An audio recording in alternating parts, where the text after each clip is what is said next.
Welcome back. While there was no indication of a basic income grant during the Minister of Finance, Enoch Godongwana's first medium-term budget speech, instead he pointed out that South Africa already spends 1.1 trillion rand on grants while grappling with the 4 trillion rand government debt. While the 350 social relief of distress grant is coming to an end by March next year, Godongwana says further interventions will be presented on the social safety net in February, and as well as the national budget in February. So let's discuss this matter now around social grants as well as the state of the nation when it comes to grants. With the panel of our guests, Saftu General Secretary Zwelinzima Vavi joins us this evening. Landiwe Mahlangu, who is an economist, as well as Professor Pieter, who was also part of the Taylor Committee inquiry into a comprehensive social security system. Thank you so much, gentlemen, for all three of you's time this evening.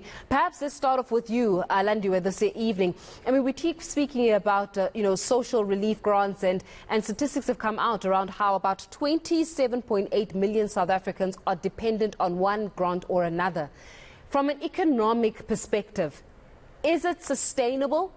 Do we have an economy in South Africa that allows for about 27.8 million South Africans to be dependent on some kind of a social safety grant? And what does it say about our ability as well as a country to take care of its citizens?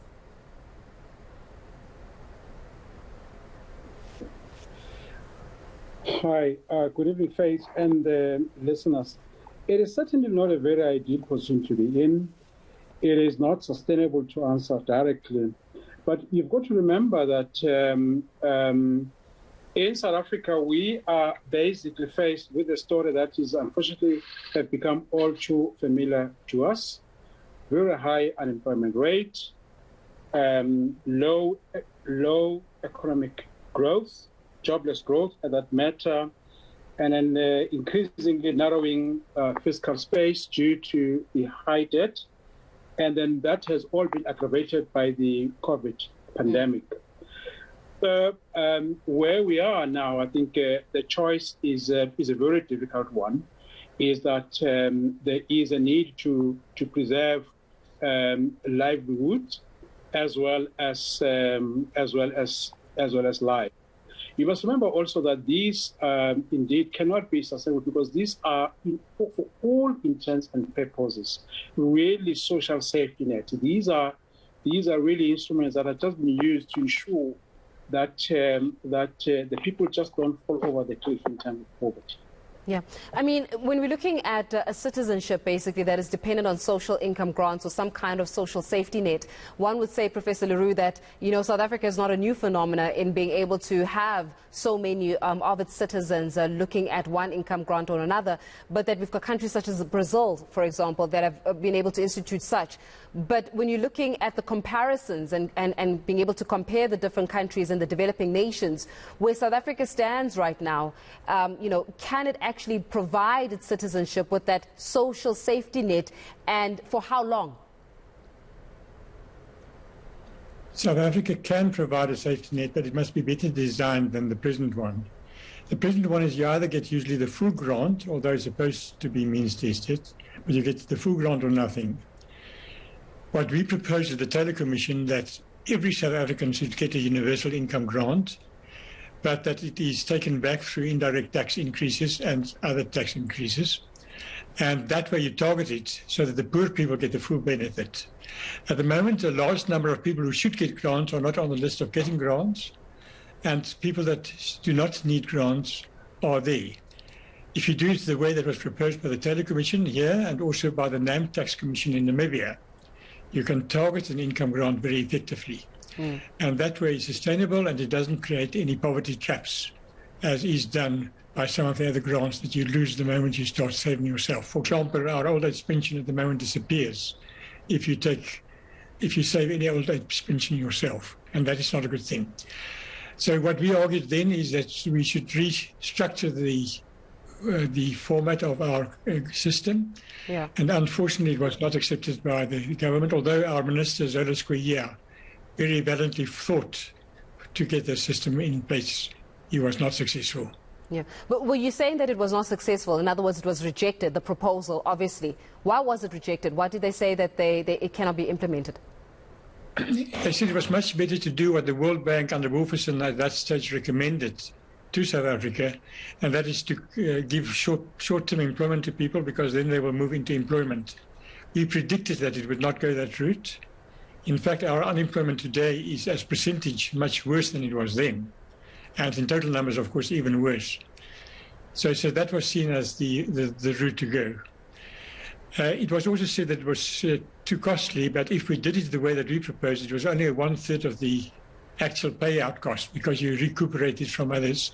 And at that stage, it would have cost 100 Rand grant, which today would be much too small, but that was in 2001, per person and also per kid, would have cost 19 billion.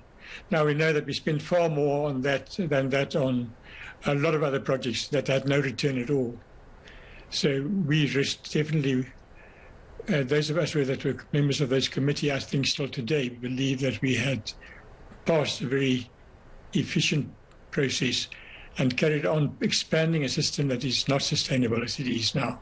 Yeah. Mr. Vavi, I mean, when you're looking and you're listening to all of this in itself, one wonders, first question will be, why is it that government failed to listen? You're taking advice from the World Bank, but are they in tune and in touch with the pulse of the nation and the needs of the people of the nation? But second of all, it certainly does bring a lot of questioning to foresight, the ability to see 10 years from now in the country, the ability to be able to project what's going to happen in 10 years' time, or in 15 years' time, and be able to have some kind of a plan, adequate plan, that will be implemented to see and meet the needs of the 10 years in South Africa. Why do you think we're failing in being able to have just foresight in terms of our needs analysis? Wait, will you please allow me to comment on the headlines that you are running today of the discovery of body parts and dismembered body of a young person in Soweto? And I felt that we must express shock, dismay, that yet again we are subjected to these headlines in our country. It was only in August when a fourth-year student was discovered in a suitcase of a boyfriend. Now again, just on the eve of us celebrating the 15 days of activism against women and children abuse, a week before that, we get to see these images on our television screen. All of us today will go to our beds absolutely traumatized. And again, it underlines the need for us, the men, to lead a campaign, in particular targeting our boy children, to make them to appreciate life more than they currently do. The levels of the cruelty, the gruesome nature of our crime in our country is absolutely frightening. Our sympathies and our solidarity goes to the parents of that child, and we hope that the person that has been apprehended is the correct suspect, and that he must remain in prison for the rest of his life. I felt that we must say this just to express our collective disaster as a nation. Now, coming back to your question, look, we are in a crisis here, and Faith. We are in a crisis when almost half of your population survives on a social grant system. And many people will say this is totally not sustainable in the context of the fact that our economy is not growing at levels that we can attract all of the entrants into the labor market, and such that they will find decent jobs that pay them a living wage. A lot of people have warned already, economists, that we are approaching what they call a cliff where we will not be able to afford as a country to pay these grants. It comes back to the question, why are we facing this situation? And why do we think that 9 million people will step up and ask to be paid an insulting pittance of 350 rands? And it goes back to the crisis of our economy. For 27 years now, our economy have not responded to the crisis of unemployment, in particular of the young people. Our economy have instead reproduced those high levels of unemployment, poverty, and inequalities. And in our view as Saftu, unless and until we go to the fundamentals as to why this is the situation, we will continue to have this debate now and forever. Yeah, but then what does it mean? And Landiwe, I would like you to weigh in on this. What does it mean to have literally almost half of South Africans, of the South African population dependent on some kind of social grant?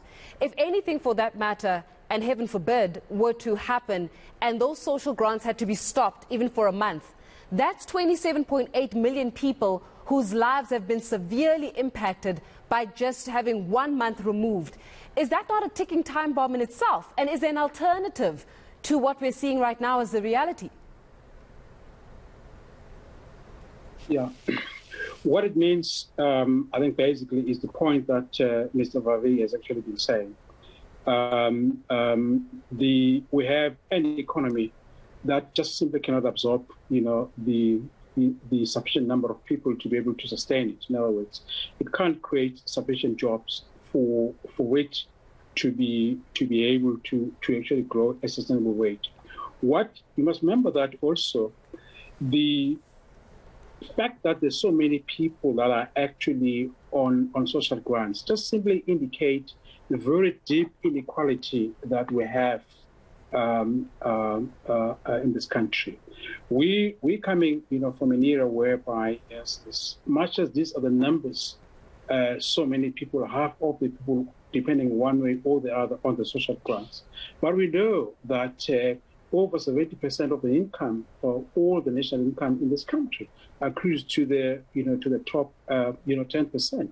So what it means is that we need to actually make very bold decisions to actually ensure that we really sharpen the way we distribute, resources in this country.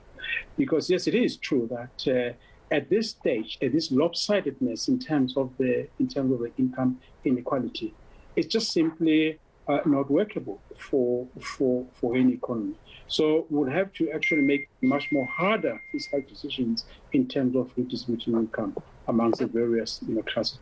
And we're going to continue with this conversation and this discussion with our panel members. And of course, when we're looking at South Africa's social income grants, is it sustainable? Can the economy afford it? Can we afford it? 27.8 million South Africans dependent on some kind of social security grant. That is almost half of the country. What do we do is an alternative. We're going to continue with this discussion very shortly.